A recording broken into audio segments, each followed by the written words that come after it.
dar las gracias por la invitación.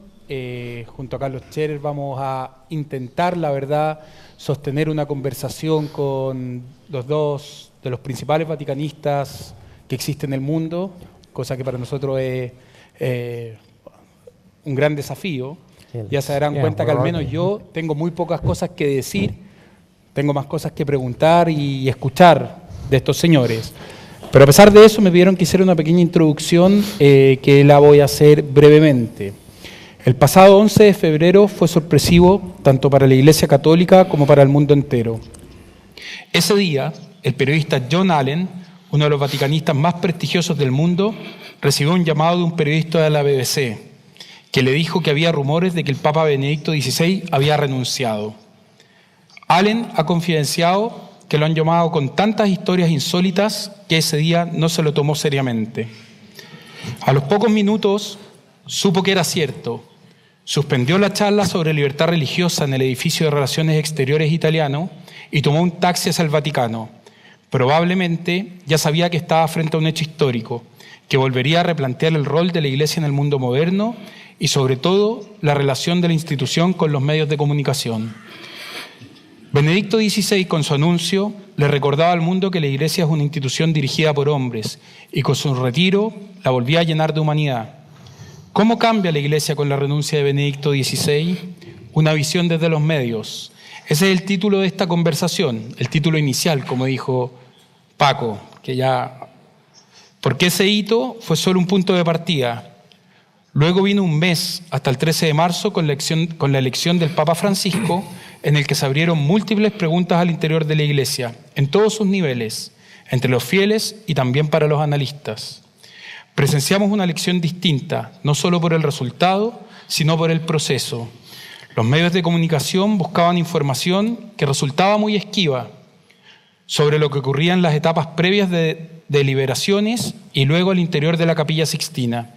Aunque la elección de un Papa siempre tenía un sentido de trascendencia, esta vez, y quizás por el mismo gesto de Benedicto XVI o porque no se llegaba a esa instancia tras la muerte de un pontífice, presenciamos una cobertura más terrenal.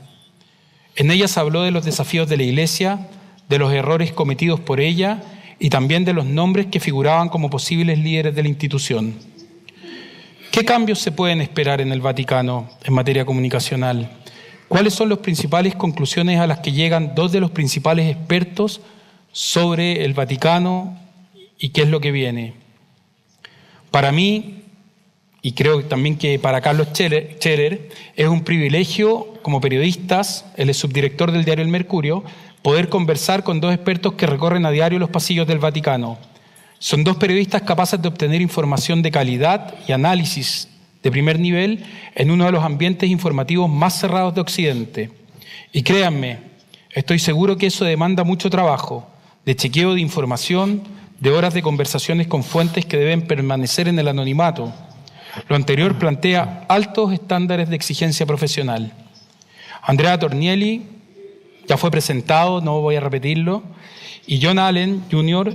es corresponsal del National Catholic Reporter de Estados Unidos y autor de 2 biografías de Benedicto XVI. También es columnista de múltiples medios de comunicación, entre ellos en Chile en el diario La Tercera. Con frecuencia es invitado como panelista a CNN y a la NPR, la radio pública de Estados Unidos. Así que esta va a ser una conversación sobre el presente, sobre los desafíos que tiene la Iglesia y la comunicación. Para comenzar los fuegos, quiero hacerle una pregunta al señor Allen. Entiendo que la semana pasada él estuvo en Buenos Aires reporteando y conociendo a gente que ha sido muy cercana al nuevo Papa Francisco. En esa línea yo le quería preguntar si él ya tiene alguna conclusión a partir de lo que fue la manera como Cardenal Bergoglio administraba comunicacionalmente su diócesis, sobre lo que podría venir hacia adelante en el Vaticano.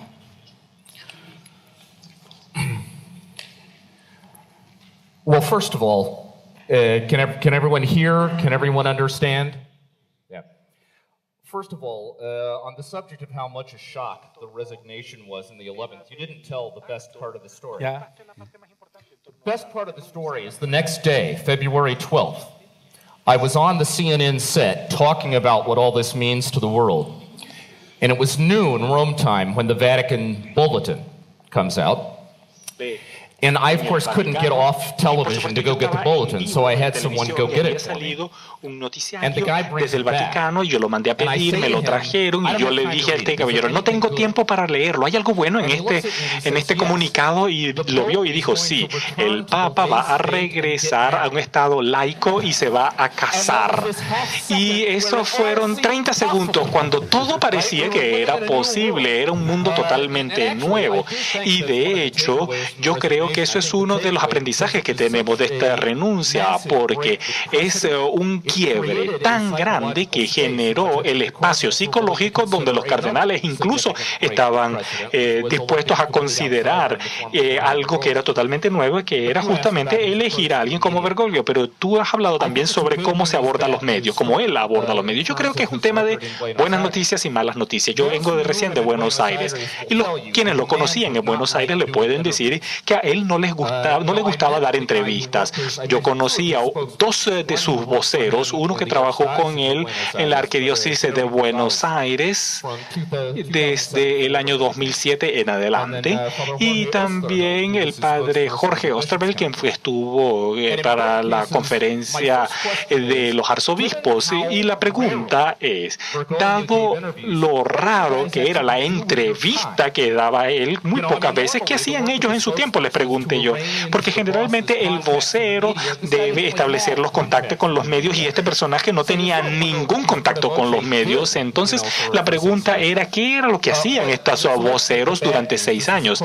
Esa es parte de las noticias. Estamos hablando de un papa que por lo menos confirma en su registro en Buenos Aires que no era parte de su hábito dar entrevistas, y sí daba algunas comunicaciones off the record, como se dice, pero no su figura pública no era alto en sus prioridades. Ahora, las buenas noticias es que estamos hablando de un líder que tiene una gran capacidad para poder comunicarse a través de gestos. Y estoy absolutamente de acuerdo. Con frecuencia digo que los papas enseñan con el verbo y también con los gestos. Y generalmente son los gestos los que comunican mucho más que sus palabras. Y yo sé que en el mundo de la CNN, las personas con las que trabajo dentro de ese entorno no son capaces de citar nada de lo que ha dicho Francisco durante sus primeras 3 semanas. Y estoy hablando de personas que son periodistas que nos pueden decir cuál era su apariencia cuando fue a la ceremonia inaugural, que nos pueden decir cuáles eran los gestos en su cara cuando salió al balcón. Les gustó todo eso. Lo que estoy tratando de decir con esto es que una historia que hay que contar, el desafío que tiene el nuevo Papa es que él tiende a preferir que sus hechos hablen por él. Y son increíbles estos hechos y capturan la imaginación, y yo creo que eso en sí ya es una buena historia para contar. La dificultad es que es alguien que cuando ocurre una situación, su primer pensamiento no es ¿qué le voy a decir a la prensa? Porque no es ese su hábito. Y hay ocasiones cuando eso puede ser útil, que el Papa hable en cuerpo y alma. Ahora, esto es algo que yo creo que se va a ir desarrollando a medida que el Papa Francisco se sienta un poco más cómodo en su cargo. Ustedes recordarán en el año 2010, cuando explotó la crisis de abusos sexuales en Europa, en Irlanda, y luego empezó a diseminarse un poco más. Y ustedes deben recordar que en Portugal, usted le hizo una pregunta a Benedicto que le dio esa respuesta maravillosa, que decía que la respuesta es el pecado que se encontraba dentro de la iglesia, lo cual fue una buena historia durante 48 horas solamente. Regresamos a Roma, y luego el padre Cantelonese dio esa homilía donde habló de ese tema justamente, y luego teníamos a Sodano, que también entregó su misa durante la Pascua de Resurrección, y por eso se empezó a hablar de que la iglesia estaba en estado de negación, que culpaba a las víctimas, pero ese fue el momento cuando hubiese sido un momento útil cuando el Papa hubiese hablado diciendo, mi querido cardenal Sodano, yo le he entregado su vida para la iglesia, pero en este punto en particular él no habla representándome a mí. Entonces, lo que yo trato de decir es que más allá de los gestos, en el caso de Francisco, quien por cierto es una persona sumamente inteligente, y todos en Buenos Aires podrán decirle que es un gobernador, además muy inteligente, alguien muy cercano a la realidad, muy terrenal. Lo que yo espero, y no es que yo quiero lo que él haga una conferencia de prensa diaria, pero sí espero que de vez en cuando sea capaz de entender estos momentos, que hablar directamente con la prensa lo puede ayudar a lograr algo positivo o evitar algo negativo. Andrea, quisiera preguntarte si, Andrea, I would like to ask o para you, John, cualquiera de los or dos, for John. sé que ustedes tienen conversaciones a menudo y una de las maneras que tienen para reportear es justamente a través de Off the Records con cardenales y personas que trabajan en el Vaticano. ¿Ustedes creen que en las discusiones previas, o ustedes tienen información, si es que en las discusiones previas las características para ser un buen comunicador estuvieron puestas sobre la mesa en la elección de Francisco como Papa? Yo creo antes de todo que Yo creo antes de todo que no fue el tema de una técnica de ser comunicador, pero el tema de cómo anunciar de una manera positiva y propositiva el Evangelio al mundo de hoy fue el tema principal. Porque tal vez nos vamos a describir en nuestros artículos a la realidad de la iglesia, de los cardenales como hombres que traman interesados por el poder, pero la realidad es que estos grupos de viejos, 2 veces en el 2005 y ahora, han elegido a un papa en un día, de una manera muy simple y acordándose de una manera muy simple. Y es otro signo que algo de sobrenatural está en la iglesia, porque no es posible pensar. Pero no es un problema de técnica, es el problema de cómo anunciar el Evangelio.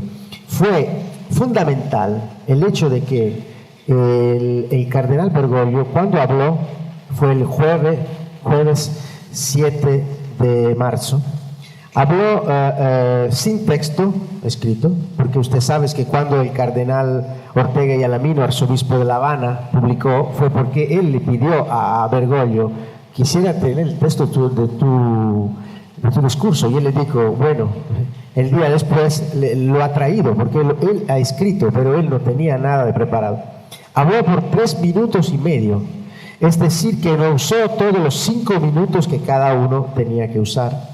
Y los comentarios de los cardenales, yo hablé con unos, John habla con otros, es interesante porque si tenemos un poquito de colegas periodistas que cuando nos hablamos entre nosotros, si tenemos una idea buena de lo que va a pasar. Y nos dijeron que 2 fueron los discursos que más le atiraron la atención en las congregaciones generales, lo de Bergoglio y lo de Tagle. ¿Y por qué dijeron? Ha hablado con el corazón. Y fue en este discurso después de este discurso que, sí, claro, se atiró de una manera mayor la atención sobre él. Entonces, no es un problema de técnica, pero es un problema que el desafío de la evangelización es lo que la iglesia más quiere. Más de las respuestas que se puede dar a los escándalos de la pedofilia, más de las reformas que tienen que hacerse, y se harán. Pero antes de todo, a mí me atira mucho la atención que con sus decisiones, hasta hoy no ha reformado nada el Papa en 20 días como se puede reformar, pero con sus pequeñas decisiones ya provocó, y esto tengo algo que podría, de lo que podría hablar, casi una autorreforma. Porque es claro, si tú ves al Papa que no va a usar el gran coche, que no quiere demasiados guardaespaldas, también que mueven pasos, todos están ahí como si fuera el presidente de los Estados Unidos, perdóname. No es claro, el presidente de los Estados Unidos es el hombre más poderoso del mundo. El Papa tiene que ser un obispo, es importante, pero un obispo no puede no tener el contacto cada día con la gente de su diócesis. No puede ser, no lo pueden poner en una campana de vidrio, no puede, lo pueden hacer con un presidente, pero no lo pueden hacer con el Papa.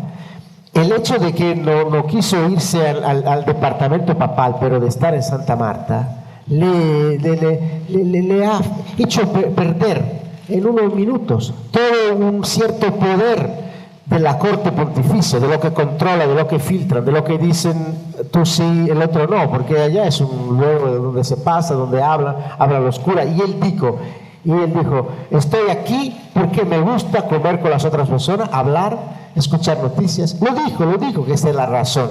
Y esto va a provocar una autorreforma. Le voy a decir solo que es que cuando los consejeros laicos del OIOR, el Banco Vaticano, que son banqueros, que hacen parte del board del OIOR, llegan a Roma por las sus reuniones una vez a cada mes, creo, un coche muy grande con el autista, ¿cómo se dice? El chofer con su traje negro, y un coche que más o menos cuesta como 200.000 euros, le va a traer al aeropuerto de Roma y le va a aportar en Vaticano. Uno de estos, después de la primera semana del Papa, dijo, ¿qué me va a pasar si ahora llego a Nueva York con este coche y el Papa está a la ventana y pide, ¿quién es esta persona que llega al Vaticano con este coche? Y le dije, es el consejero de Nueva York. Y entonces, ¿sabe lo que pasó? Él telefonó a Nueva York y dijo, de la próxima vuelta voy a tomar un taxi. Este pasó. No es una reforma, es una autorreforma, porque si el Papa da este tipo de ejemplo, cómo tiene que comportarse toda la Iglesia, los cardenales, los obispos y nosotros también, creo que es interesante. First of all, you can thank the Catholic Church in the United States for that limo because it's paid for by the Knights of La Columbus. Iglesia Católica por esa ventana, porque fue pagada por ellos. Yo estuve en Trastevere hace unas semanas antes de las elecciones, estaba almorzando con algunas personas del consejo y nos encontramos con un cardenal, más adelante les voy a mencionar el nombre, los dos los conocemos muy bien, que ha estado en Roma desde el inicio de los tiempos. Yo creo que trabajó para Pío X. Por lo general se viste de una manera muy elegante y 2 semanas después que Francisco fue elegido estaba vestido de una manera muy sencilla y bromeé con él. ¿Y qué pasa el modo en que estás vestido? Y bajo este Papa lo nuevo chic es vestirse sencillo.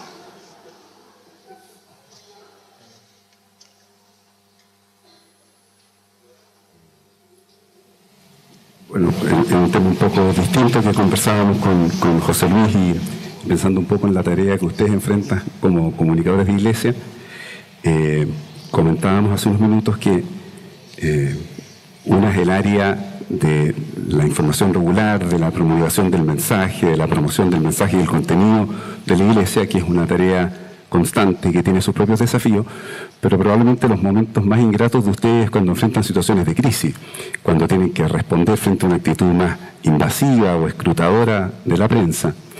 Y le comentaba yo a José Luis que la Asociación Nacional de la Prensa Chilena, que agrupa a los principales diarios y revistas del país, desarrolla hace casi ya 10 años un estudio sobre cómo ven los periodistas, cómo perciben los periodistas que trabajan en medios de comunicación el acceso a la información de interés público que manejan determinadas instituciones públicas, privadas, organizaciones, universidades, la Iglesia Católica, la masonería.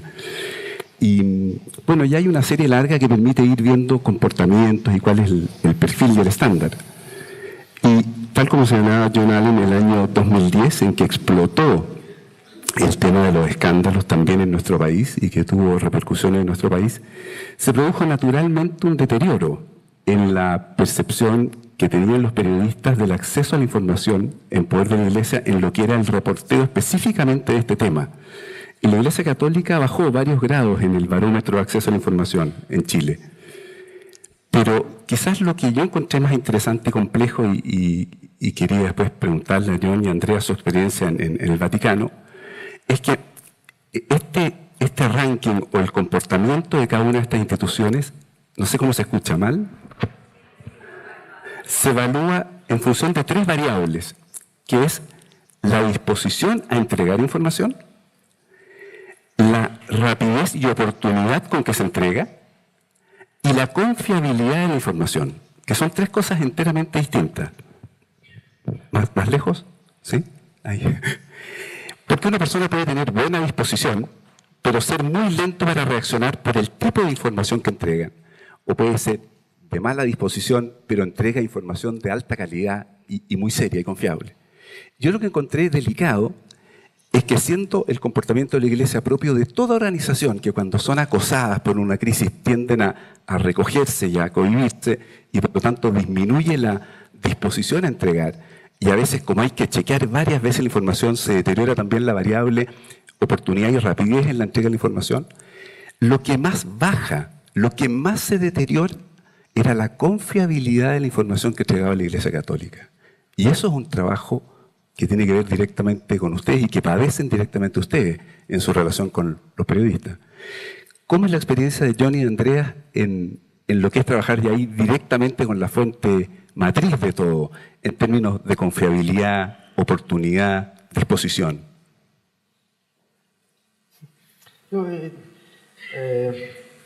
A propósito de la rapidez, es interesante porque yo creo que la Iglesia hizo un esfuerzo, el Vaticano en este caso, después de los escándalos. A mí me atiró la atención que en el día de marzo del 2010, cuando salió la noticia que pasaron escándalos de abusos entre los niños en el coro de la ciudad de Regensburg, donde el hermano del Papa era el maestro.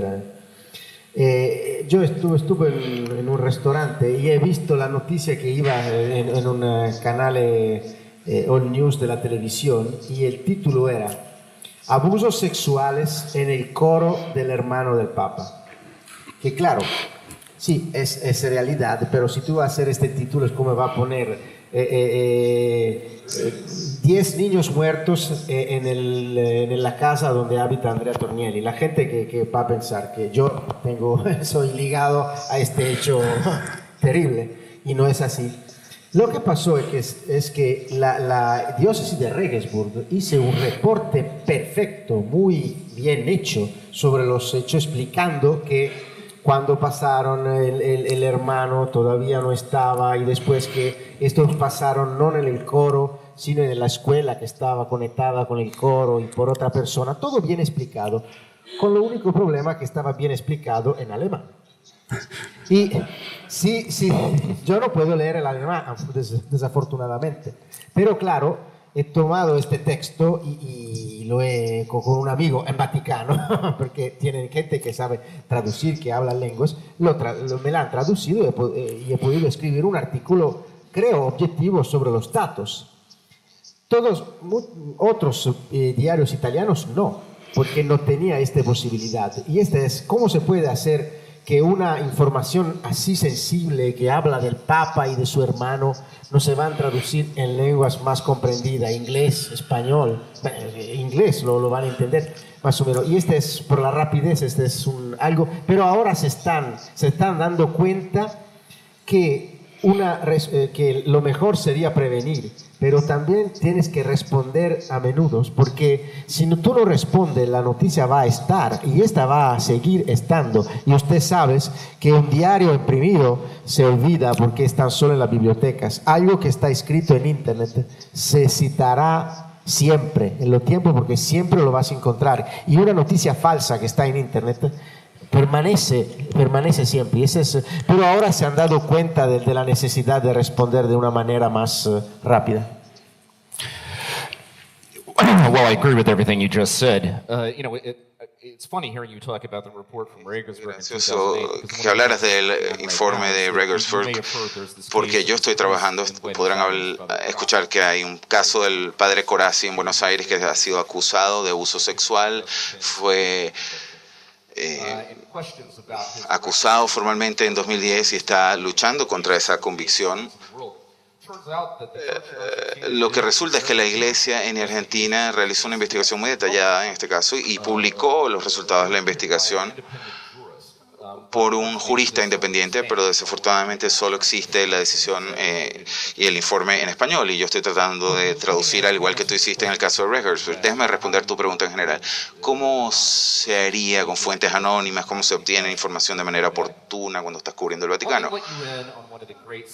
Les voy a dar uno de los grandes secretos de este oficio. Todo el mundo piensa que el Vaticano es un entorno súper secreto, que es como si era el Kremlin o Pyongyang en el Corea del Norte. Esa es la mitología en torno. Pero la realidad es que el problema con el Vaticano no es que abundan los secretos o que hay esta cultura del secreto, sino que es singular. No hay ninguna otra institución que vas a ver similar en tu vida. Pero si aprendes a hablar el idioma del Vaticano, es mucho más fácil penetrarlo que cubrir, por ejemplo, la Casa Blanca y el Pentágono, donde hay que proteger secretos de Estado. Pero el problema, y ese no es el caso del Vaticano, pero el problema de la cobertura del Vaticano es que las personas que no conocen el lenguaje del lugar, y no estoy hablando solo del idioma italiano, estoy hablando el modo en que funciona el trabajo cuando el inglés en una agencia noticiosa envía a alguien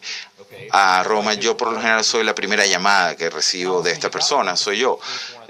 Y tienes que hablar 3 o 4 idiomas. Obviamente tienes que hablar italiano porque ese es el idioma que se habla ahí. También tienes que hablar el lenguaje de la Iglesia Católica. Tienes que saber un poquito de teología, historia, y tienes que conocer las escrituras, porque si no estas conversaciones van a ser irrelevantes para ti. Y tercero, tienes que entender el lenguaje de la Santa Sede propiamente dicho. Tienes que saber la diferencia de un subsecretario o un delegado, la distinta terminología propia de la institución del Vaticano. Y no es ciencia nuclear ni neurocirugía, solo toma tiempo dominar este tipo de lenguaje. Otra anécdota, una de las primeras cosas que me hicieron darme cuenta de toda esta situación, ¿se acuerdan? En el año 2000, cuando se publicó este documento sobre la relación entre la cristianidad y las grandes religiones del mundo. Y cuando se publicó este documento, que fue bastante controversial, tenía esta frase que decía, de manera objetiva, los miembros de otras religiones tienen un problema en cuanto a la salvación. Y la traducción fue, bueno, los judíos y los musulmanes todos se van al infierno. Entonces el cardenal Ratzinger vino a hacer la rueda de prensa y yo estaba sentando en la sala y justo al lado mío estoy con Frank Burney, que en ese momento era el corresponsal en Roma del New York Times. Su último trabajo había sido cubriendo las sesiones de Albany en Nueva York, de la municipalidad. Entonces, 2 días antes había estado ahí y se aparece en esta rueda de prensa. El cardenal Ratzinger empezó a hablar de la diferencia entre las visiones dominicas y jesuitas en el siglo XV-XVI. Los ojos de Frank se desorbitaron porque se podía ver el proceso mental. Dice, ¿qué diablos voy a hacer yo con esta información? Y después de la rueda de prensa, tuve que hacer muchas ruedas de prensa para los angloparlantes en la rueda de prensa. El problema entonces para mí no es la falta de información, ni siquiera es que la información no se produce de manera puntual, porque se sabe, siempre se obtiene bastante rápidamente. El problema tampoco es las fuentes anónimas, porque eso también se exagera. Hay muchas personas que hablan off the record o oficialmente, pero el problema real es el de la traducción, es decir, cuando tú recibes la información, la puedes recibir rápidamente y la puedes recibir de las personas apropiadas, pero si va a venir, digamos, envuelto en este lenguaje eclesiástico, eso tiene que ser traducido en una manera accesible para la persona común de la calle. Yo le digo, la mitad de mi trabajo es traducción, y no me refiero del italiano al inglés, lo que me refiero es del católico al lenguaje laico, el lenguaje de la calle. ¿Y de quién debiera hacer esa tarea? ¿De quién debiera hacer esa tarea? Oh, who should do it? Yeah. A ver, la respuesta fácil tendría que ser la iglesia tendría que hacerlo, pero yo creo que hasta cierto punto eso es cierto y también creo que mientras más haya personas que hablen en representación de la iglesia y que lo puedan hacer en un lenguaje accesible al resto del mundo, eso es bueno. Pero por otra parte, tampoco yo quería que el Papa Benedicto XVI estuviese vendiendo cosas cotidianas. Yo no quería que él tratara de tener una campaña publicitaria porque para eso él no era bueno. El Papa Benedicto XVI, su gran don durante su mandato es que él podía tener seminarios para personas eruditas sobre la fe, cuál era la postura de la fe y cómo se manejaba esto en un mundo secular. Y yo no quería que él quisiera hacer ese tipo de actividades con un tuit de 140 caracteres. Él tenía que hacerlo de la manera que le salía natural a él porque simplemente era una enseñanza realmente preciosa. Imagínense, los periódicos. Yo estoy convencido que en 300 años más, quien quiera escribir una tesis de posgrado sobre la intersección entre el mundo secular y la fe, no van a poder hacerlo si no se refieren a lo que el Papa Benedicto XVI ha dicho sobre ese tema. Entonces, yo no digo que necesariamente el acto de la traducción deba ser lo primero que consideren los líderes de la iglesia cuando piensen sobre lo que tienen que decir.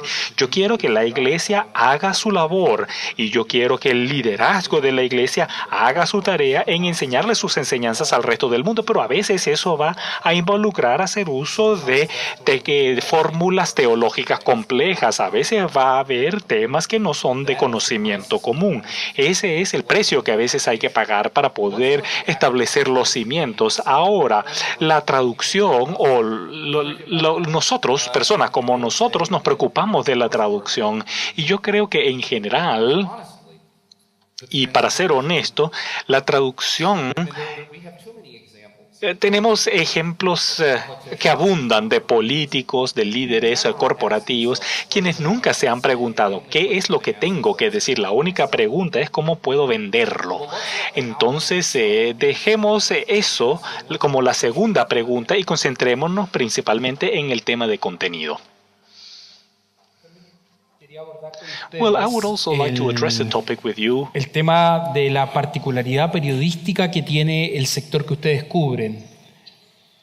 Probablemente ustedes ya Andreas lo dijo recién y John ha reflexionado sobre eso en sus columnas, que tiene que ver con el tipo de colaboración que se establece entre los distintos vaticanistas para poder escribir sus historias. En ese sentido, supongo yo que cuando ustedes retornan a sus medios de comunicación, sus jefes les dirán, bueno, Andrea, ¿por qué esto no va a ser un golpe periodístico nuestro? ¿O cómo se maneja ese vínculo que ustedes generan con otros periodistas informados del sector, donde revelan de alguna manera las historias en las que están trabajando? Existe por parte de los medios de comunicación un valor altísimo respecto a la primicia. Y ellos son personas que de alguna manera ceden ante la primicia para poder chequear o contrachequear datos de distintas fuentes. Entonces, quisiera que nos contaran un poco cómo funciona eso y por qué se da. Porque en otros frentes uno tiene a medios de comunicación corriendo con mucha fuerza y cometiendo errores a menudo en la búsqueda de esas primicias. Well, the way I solve that problem, if I'm not sure whether a story about the Vatican is true or not, I just wait to see what Andrea writes. Simplemente espero a ver lo que escriba Andrea. Siempre le digo a mis colegas de CNN, no olvídense de la boletina diaria, veamos lo que publicó Andrea Tornielli hoy. I think, first of all, Yo creo que en primer lugar,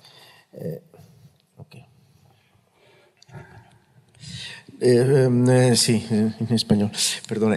No, antes de todo, es claro que hoy con la presión del Internet, del hecho de hacer Twitter,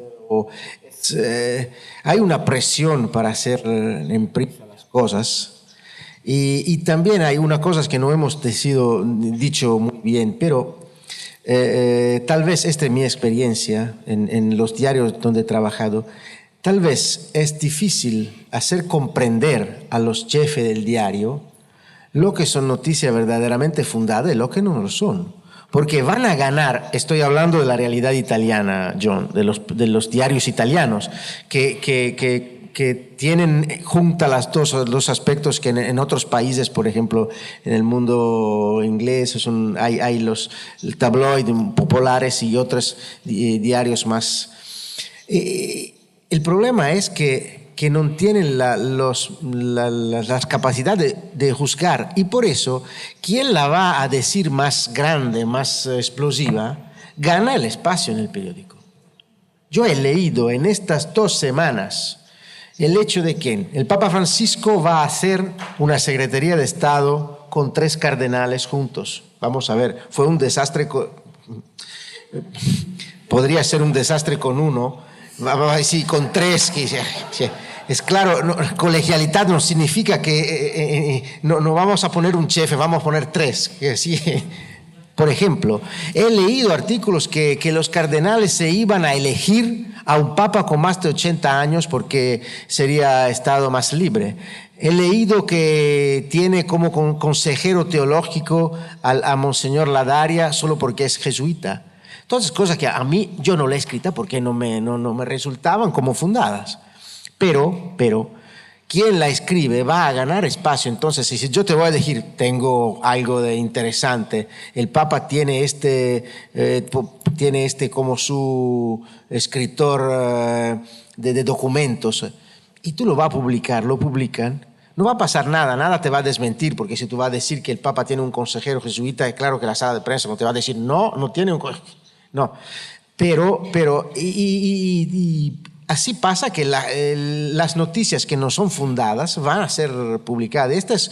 Es difícil para mí explicar a los jefes lo que es noticias fundadas y lo que no es, porque esta es otra dificultad que yo encuentro en mi trabajo, es la de comparar las fuentes, porque claro que hay primicia o noticias sobre nombramientos o cosas que han pasado que siempre llegan porque hay tal vez quien quiere que lleguen a los medios de comunicación. Entonces, por ejemplo, yo trato de no hacerme utilizar por quien quiere utilizar a los medios de comunicación para sus estrategias. Y es difícil, pero... Y con las primicias, por ejemplo, todos piensan que hay, usted lo sabe muy bien, todos piensan que hay cardenales que en secreto hablan con los periodistas. Pasó esto, escribí esto, escribí.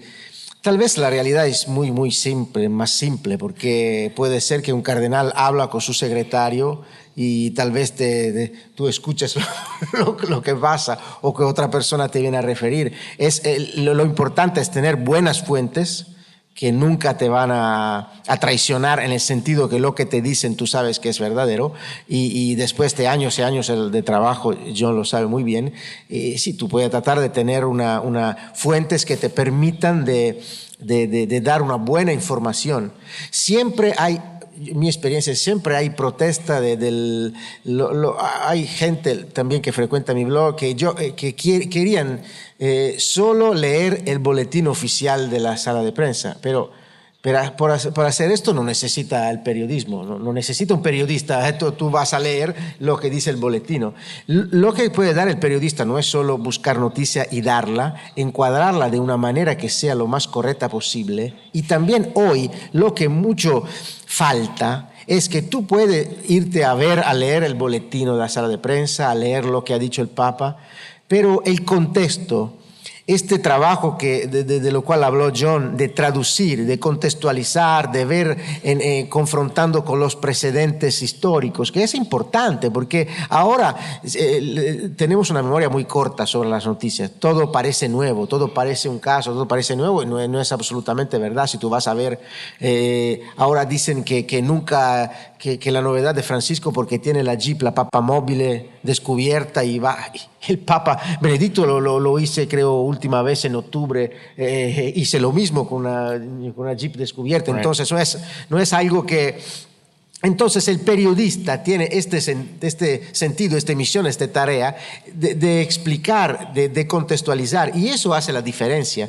Desde las noticias que tú puedes leer en la red web y las noticias que tú puedes leer en periodista que hace un trabajo profesional de traducción, de contextualización, y que todos no son iguales. Y uno puede leer lo que ve, que cree que le pueda dar una información mejor. However, I think you left one piece out of the picture, if you don't mind.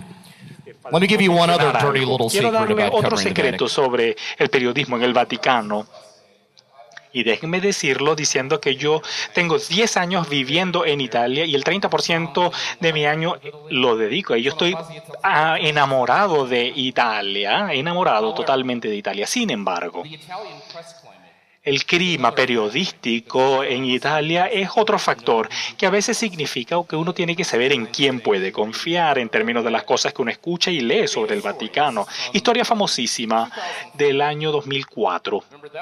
Recuerden que ese fue el año en el que se hizo una misa en latín en una de las basílicas pontíficas, ¿sí? ¿Recuerdan? Uno de nuestros colegas, no lo voy a mencionar, pero tú sabes perfectamente a quién me voy a referir, uno de mis colegas tenía el hábito de que una vez al año escribía una historia donde predecía que iba a terminar los Lefevres, cómo iban a terminar. Todos los años publicaba lo mismo y por supuesto yo sabía que él iba a hacer eso y todos los años lo llamaba y les decía, es cierto que ustedes van a regresar, y todos nos decían, no, no es cierto que van a regresar, no hasta que la iglesia romana se convierta, etc. Entonces era una misa. Por supuesto, se repitió el tema y luego pasamos a un viaje donde yo me topé con un colega y le pregunté qué ocurrió con esa historia sobre los lefeveristas. Y él me dio una línea donde decía que yo creo que habría que utilizarlo, pero casi que como el gran modelo de lo que era. Él decía, en el periodismo, decía básicamente, en el periodismo cada cierto tiempo uno debe tratar de jugárselas con una apuesta. Y eso es mucho lo que hacen los periodistas en el Vaticano, que hablan de cosas para ver si lo logran ver lo que va a ocurrir. Es como una reconstrucción hipotética de algunas de las cosas que podrían haber ocurrido, donde hay una gran cantidad de especulación sobre si el papá va a decir esto, va a decir lo otro. Y en un mundo ideal, quizás esto no ocurriría o quizás no ocurriría tanto como ocurre, pero nosotros no vivimos en un mundo ideal, vivimos en este mundo solamente, lo que significa que cuando hay cobertura sobre el Vaticano, nosotros tenemos que simplemente seguir, porque en la cobertura del Vaticano, es solamente la bajada lo que nos empieza a dar luces sobre si efectivamente es una información fidedigna o no. Uno tiene que saber en quién confiar y en quién no, porque la realidad, lamentablemente, es que nosotros podemos encontrar información que nos lleve en el camino errado, simplemente que puede ser información del todo incorrecta. Son informaciones que ocurren todos los días, es decir, por ejemplo, a Santa María de Mayor fue el Papa a hablar con la prima donna y lo saluda. Hay un cardenal que se llama Bernard Lott, quien era el cardenal antiguo de Boston, quien renunció lamentablemente por los problemas y escándalos de abuso sexual, y para los norteamericanos sigue siendo la metáfora más potente, el símbolo de los escándalos de pedofilia. E inmediatamente después de ese encuentro accidental entre el Papa y este cardenal, circula la historia de que el Papa le había dicho, te voy a echar de esta basílica y nunca más quiero verte acá. Y esa historia que estuvo rondando durante 24 horas, que era absolutamente errada. No había ningún tipo de base, solamente que estas dos personas se encontraron ahí. y se encontraron casualmente. Y si uno lo conoce realmente al Papa Francisco, sabe que jamás él diría eso, nunca, jamás diría esas palabras. Pero lamentablemente alguien lo informó, y como el mundo externo no sabe bien en quién confiar y en quién no confiar, es información que se empezó a fotocopiar y empezó a diseminarse. Y Andrea y yo escribimos historia para negar esa información, pero les garantizo que todavía hay personas que creen que eso fue absolutamente cierto. Y lamentablemente es un producto del entorno periodístico donde ocurren este tipo de cosas, y simplemente no hay manera de bloquear para que este tipo de cosas no existan. Otro aspecto que quería preguntarle a John y a Andrea también, un poco en base a la experiencia nuestra aquí, es que los medios de comunicación en general y los periodistas también tienen una vocación difusora a la que siempre los comunicadores de iglesia pueden apelar y recurrir a ella para que sirvan para difundir los testimonios de vida que son inspiradores y que motivan a la juventud, o sobre las obras de iglesia que son realmente conmovedoras. Pero con esa dimensión también convive una vocación de escrutar, de investigar, de cuestionar. Es como las dos caras del periodismo. Y uno tiene la percepción de que a veces a la iglesia como estructura, dada la nobleza de lo que la inspira en su tarea, le cuesta más que a otras estructuras de poder respetar, considerar y entender esta vocación de cuestionar, de fiscalizar. ¿Cómo es la experiencia de ustedes en el Vaticano? ¿Cómo es el trato del Vaticano respecto de esa dimensión del trabajo periodístico? That dimension of the work that journalists do. Cuando tú vas a investigar algo que afecta, por ejemplo, no sé, al mundo de la financia Vaticano, yo he tenido una experiencia increíble en los últimos 2 años, 1 año y medio. Todavía no me he dado cuenta si la nueva ley sobre la transparencia del Vaticano, que canceló la vieja ley, es para más transparencia o para una menor transparencia. Porque he hablado con muchísimas personas, he escuchado, leído, y todavía no.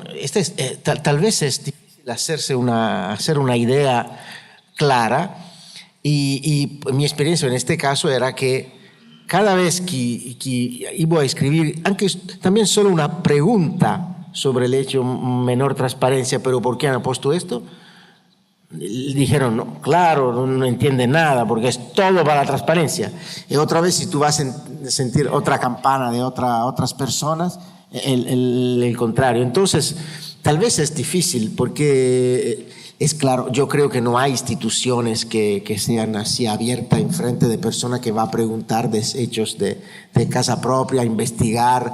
Y hay también un límite, como decir, porque cuando hablan de la importancia de los Batilix, claro, un periodista publica, si tiene documento lo va a publicar, pero el hecho de que yo creo que un obispo tiene el derecho de escribir de su corazón cosas al Papa sin que le van a leer lo que escribe, sin que le van a publicar, es claro. Y entonces creo que sea de una manera normal tal vez una reacción en frente a preguntas y a investigaciones que se hacen sobre unos temas. Pero creo también que como el ejemplo que nos ha dado en el tratar los escándalos de los abusos sexuales el Papa Benedicto XVI fue un cambio, y yo espero que va a ser un cambio también por otros sectores, por ejemplo lo de las finanzas vaticanas. ¿Y por qué fue un cambio? Porque el Papa intentó de hacer un cambio de mentalidad en el cómo se está frente a estos asuntos, que no es un problema de reglas, porque tú puedes tener todas las reglas y las leyes que más te permite de combatir ese fenómeno, pero es un problema antes todo de mentalidad. Por ejemplo, hablando de los escándalos, más importante, en mi opinión, mi pequeña opinión, más importante de las reglas que le permite de laicizar a un cura que sea culpable, más de todo, es importante el ejemplo de ser cerca de las víctimas, que por años fueron consideradas como enemigos del buen nombre de la Iglesia. Y que trató de hacer no pasó, no es condividido en toda la iglesia. Los fuimos con el seminario que se hizo a la Pontificia Universidad Gregoriana y este es un cambio de mentalidad. Y creo que, claro, hay un camino que hacer porque estamos hablando de una institución que tiene una historia que es larga, 2000 años de historia. Y también el confrontarse con los medios de comunicación, la exigencia de la transparencia y cómo esta exigencia se puede conyugar con la necesidad de tener secretas unas cosas, de tratarla de una manera confidencial como hacen todas las instituciones. No es simple, entonces creo que tenemos que comprender también ese trabajo que la Iglesia está haciendo. Es claro que para nosotros como periodistas, nosotros que buscamos noticias, buscamos, investigamos para conocer, entonces nuestro es un trabajo diferente. Pero creo que hay un camino que se está haciendo también en el sentido de una transparencia mejor en cómo se trata las informaciones, en cómo se habla sobre esos temas. Y siempre con y también cómo se afrontan estos temas.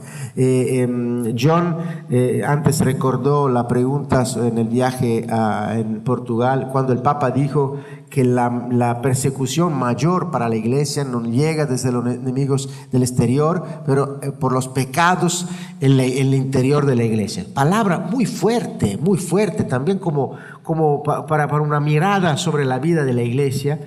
Y a mí siempre me atiró la atención del hecho que se puede ver en una manera de cómo cuando se trata de estos problemas, hay hombres de iglesia que tienen el don de decir cosas de una manera muy fácil.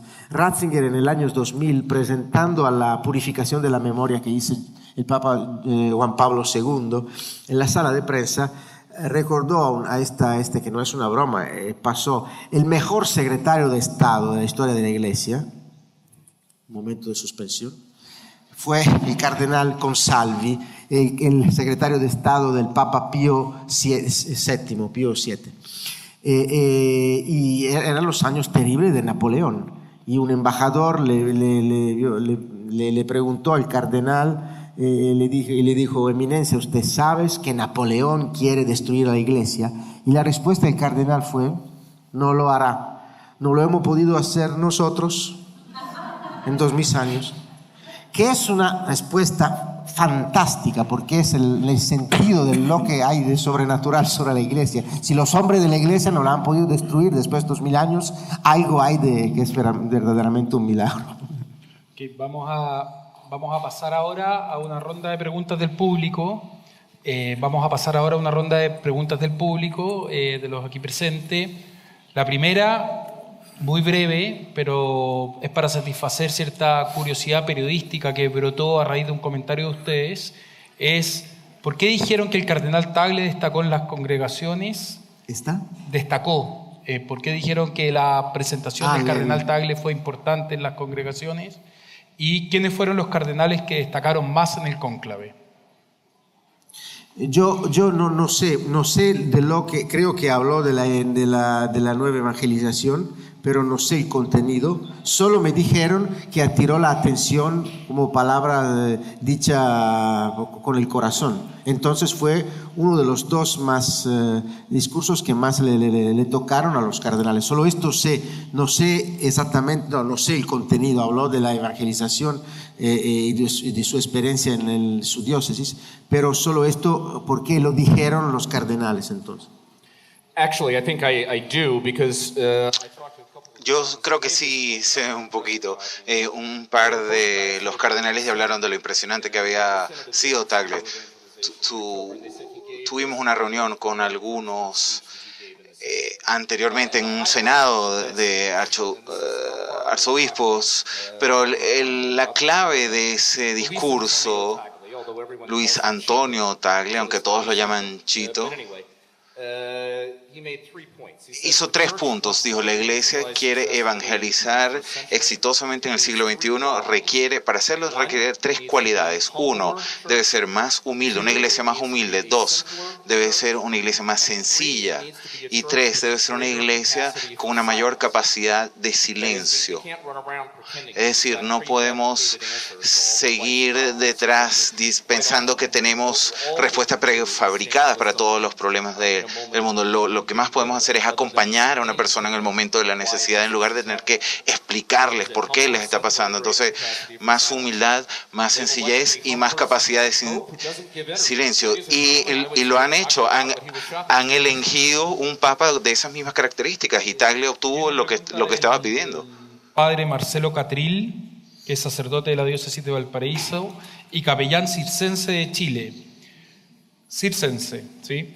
Y él dice, estamos en la cultura de la imagen y la entretención, donde lo que es entretenido es lo que más se privilegia y vende. ¿Cómo ve el periodismo católico que la Iglesia suma esta cultura de lo entretenido para evangelizar? La cultura de lo entretenido, del entertainment. John. Well, I mean, I think, first of all, not being afraid to demonstrate a sense of humor. De tener un sentido del humor. Hay una frase muy hermosa de un poeta de Hilaire Belloc a finales del siglo XIX, principios del XX.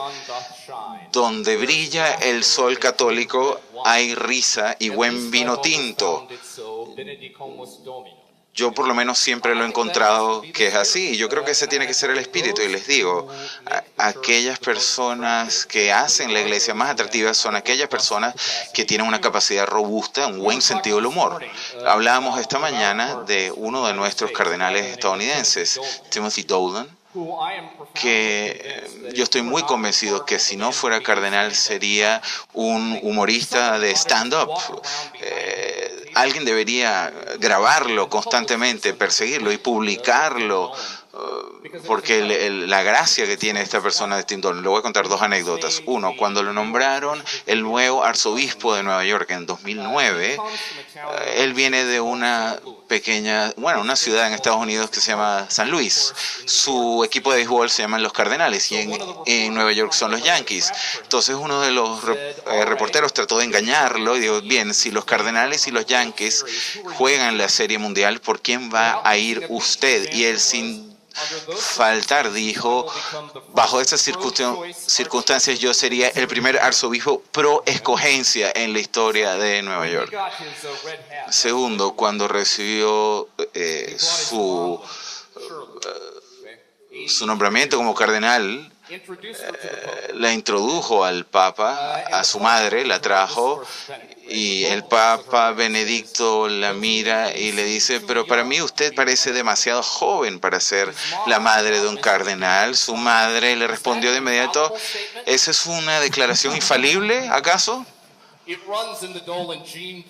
Entonces, hay un gen con la familia Dolan, pero él es el cardenal de Nueva York y ha tenido que asumir unas posiciones bastante difíciles, duras. Ha habido un empuje muy fuerte para el matrimonio gay en Nueva York y ha tenido que oponerse. Hay una renovación del sistema de salud que debió haber obligado a la iglesia a pagar por los gastos de los métodos anticonceptivos, pero el genio de Dolan es que comunica estas ideas difíciles de manera más humana, que parecen menos amenazantes por el humor que utiliza. Entonces, la moraleja de la historia es que nosotros, los católicos, somos excelentes riéndonos y inundando nuestras comunidades de esa calidad y contar chistes. Podemos hablar y bromear sobre personas que hemos conocido hasta en esta corta reunión hasta el final de la semana. Y nosotros que nos movemos en la iglesia conocemos ese hecho. Yo sé que en cualquier lugar donde yo voy en el mundo, sé que si me muevo en círculos católicos, dentro de media hora nos vamos a estar muriendo de la risa, narrando historias, anécdotas, cosas que nos han pasado. Y eso es una característica dominante de nuestra vida como católicos. Sin embargo, no la mostramos al mundo exterior. De alguna manera, cuando estamos en la palestra pública, pensamos que como estamos hablando en nombre del Señor y de Dios, que tenemos que ser muy circunspectos y sombríos y con una retórica muy cautelosa. Y muchas veces callamos los aspectos que a veces hacen de la vida católica algo muy atractiva, salvo el lado sobrenatural de la fe. Seamos honestos, ser católico es algo sumamente divertido y una de mis frustraciones, y yo lo sé desde adentro, muy a menudo no hacemos un buen trabajo haciendo que las personas en el mundo exterior conozcan este secreto. I just wanted to add that we're lenguaje más imaginífico y dar un testigo que sea un testigo de alegría y de ser y también de naturaleza. Es claro que no, si uno no tiene el carácter de hacer bromas como lo hacen el cardenal Dolan, no es un problema de estrategia, no es un problema así. Si tú es así, es así. Pero el sentido es que la fe siempre se comunica en un encuentro personal, porque los medios de comunicación son importantes, los Twitter, las redes sociales, pero la fe siempre se comunicó así. Y solo cuando se comunicó así fue todas las naciones, pienso a naciones, por ejemplo, tal vez en la Europa del Este, a donde los bautismos del pueblo fue decidido por el rey, que dijo, desde mañana somos todos cristianos. No se ha profundizado como en una vida, cómo pasó en otros países, en otra parte del mundo, donde se ha anunciado en una relación entre personas. Entonces, yo creo que también tenemos que hacer el esfuerzo del hecho que también cuando hablamos de contenidos, de algo de oficial, como él recordó antes, tenemos, es decir, de encarnarlo en la vida, porque tenemos que ser natural. Lo que a mí me atira mucho la atención viendo al Papa Francisco y a cómo lo conocía también, es que él naturalmente es él, no cambió, él es así. No está disfrutando una estrategia, y también nos podemos ver, porque tenemos que decir que también el Papa Benedicto XVI tenía esta capacidad tal vez de palabras imaginíficas. ¿Te acuerdas en Colonia en 2005 cuando paragonó a la transformación del cuerpo y sangre de Jesucristo en la fisión nuclear?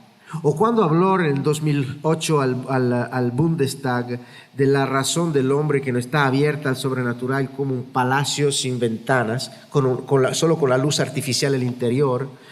Podemos buscar en los discursos que el Papa escribió a sí mismo. Usted sabe que hay la posibilidad de ver cuando los papas escriben por sí mismos los discursos o cuando le has escrito en la oficina. Hay un criterio más o menos infalible. Y es que si usted lee en un discurso del Papa, que el Papa cita a sí mismo de una encíclica, de otro discurso, puede estar cierto que esto no lo ha escrito él. Lo ha aprobado, lo va a leer, pero no lo ha escrito él, porque ninguno de nosotros hablando o escribiendo va a citar a sí mismo. Simplemente va a repetir algo, pero no va a citar a sí mismo. Y Ratzinger usualmente no iba a citar después de los padres de la iglesia, comúnmente. Su fuente serán los padres de la iglesia. Entonces, si cita su misma encíclica, su mensaje, es claro que lo preparó la oficina. Pero en sus discursos, y también él fue un gran comunicador, en mi opinión, respondiéndose a la entrevista. Cuando habló con los niños de la primera comunión, le explicó, le dijeron, ¿cómo puede ser que está Dios en la comunión, Dios en el tabernáculo, si no los vemos? Y él le respondió, también este micrófono tiene la energía eléctrica y no la vemos, pero le permite de funcionar. Entonces, también tenemos que considerar, pero este modo de comunicar, que es fundamental, porque se siente, se puede percibir muy claramente si algo está haciendo un discurso o si algo está hablando de cualquier cosa, pero le afectan, que le tocan a su corazón, que le tocan a su vida y que está intentando de comunicarte algo. Hay una diferencia completa y no es un problema de estrategia, es un problema de la verdad del hecho. Ok, John, Andrea, Carlos, les queremos dar las gracias y a todos ustedes también por la atención, y están invitados para a las 3 de la tarde, que continúa el segundo seminario de comunicación de Iglesia. Muchas gracias.